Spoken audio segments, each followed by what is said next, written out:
lui, il est là à l'INRA, il a tout, les chercheurs avec lui.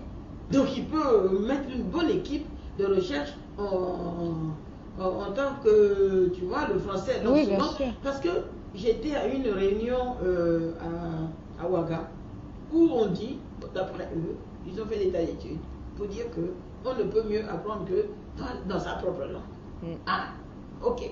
C'est peut-être vrai. Bon, nous, on est de la vieille équipe, on n'a pas appris dans notre langue, on ne se porte pas mal. Bon, je ne sais pas si quelqu'un a été traumatisé parce qu'il n'a pas fait l'école dans sa langue.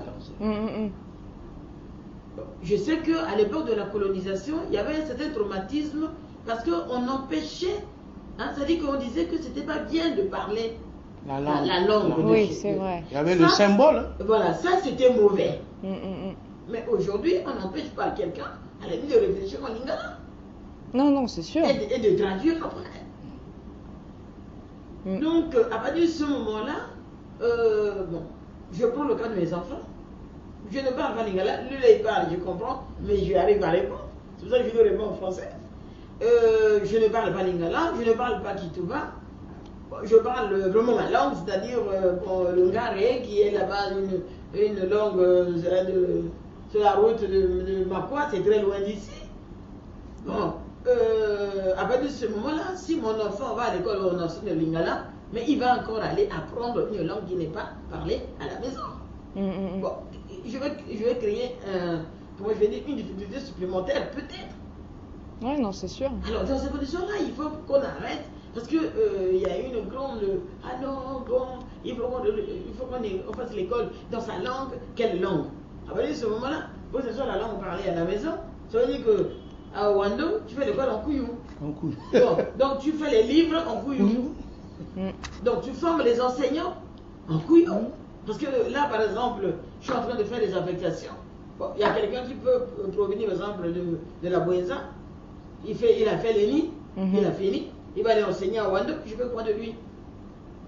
Il faut qu'il apprenne d'abord la langue du coin avant d'y aller. Bon, et personne n'ose nous faire un état des difficultés rencontrées quand on veut réellement prendre en ligne de compte cette vision. Ouais. Donc il y a quelques Français qui se disent, bon, avec un esprit avancé, en disant, ouais, voyez, madame le ministre, un traumatisme, on pas quitter la maison, on arrive là-bas. Et puis, moi je dis, mais on n'empêche pas la maîtresse de faire une transition. Ah non, c'est sûr. Donc voilà un peu, c'est tout ça là que vous avez pu voir un peu sur le terrain. Oui, en gros, ouais, ça se résume Voilà, à donc, ça. bon, moi ce que j'aimerais bien, c'est peut-être poser la question, les parents, ça m'étonnerait. Hein, Yoka?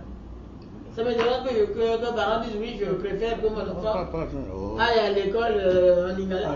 Ah, tu te souviens de mon interview à, je pense que c'était RFI.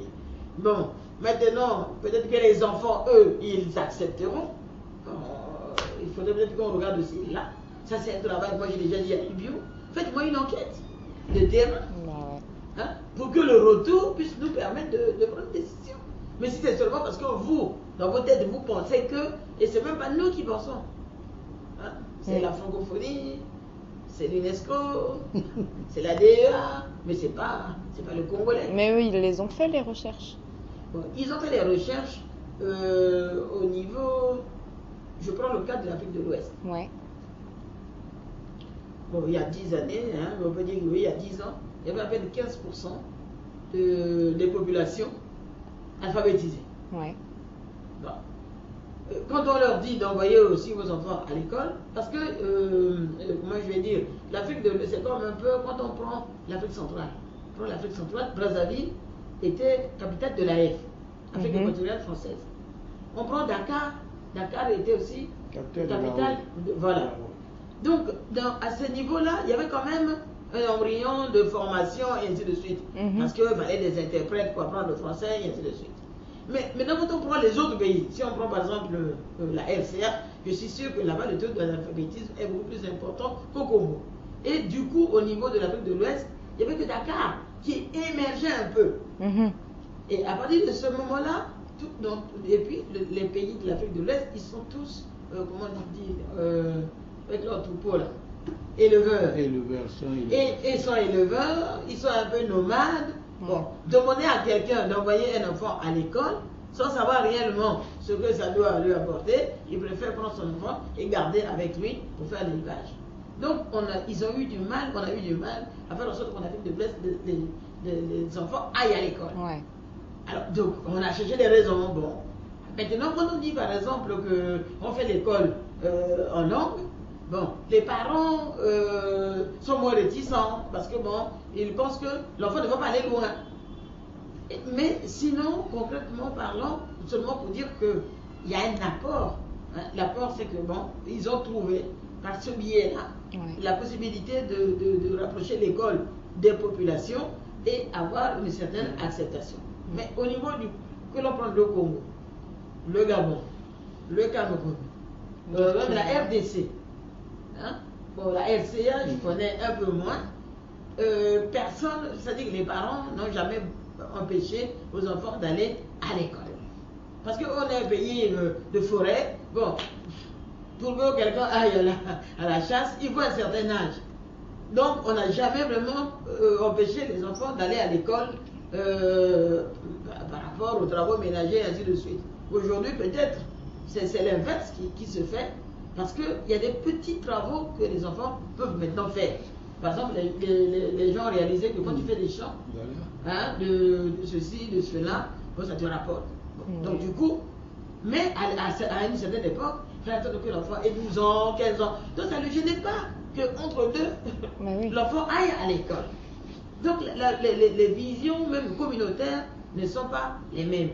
Mais lorsque la Banque mondiale entend qu'un enfant qui a fait l'école dans sa langue gagne une année de formation, c'est-à-dire au lieu de faire une école primaire à 6 ans, on fait une école primaire à 5 ans, on gagne de l'argent, ben, c'est la bonne voie. Et moi je dis aussi que si on met les préscolaires partout, le préscolaire va être le lien entre la maison et l'école, avec mi-français, mi-la langue parlée par l'enfant. Je suis sûr qu'on le prépare mieux à l'école primaire et peut-être qu'on gagnera aussi un an.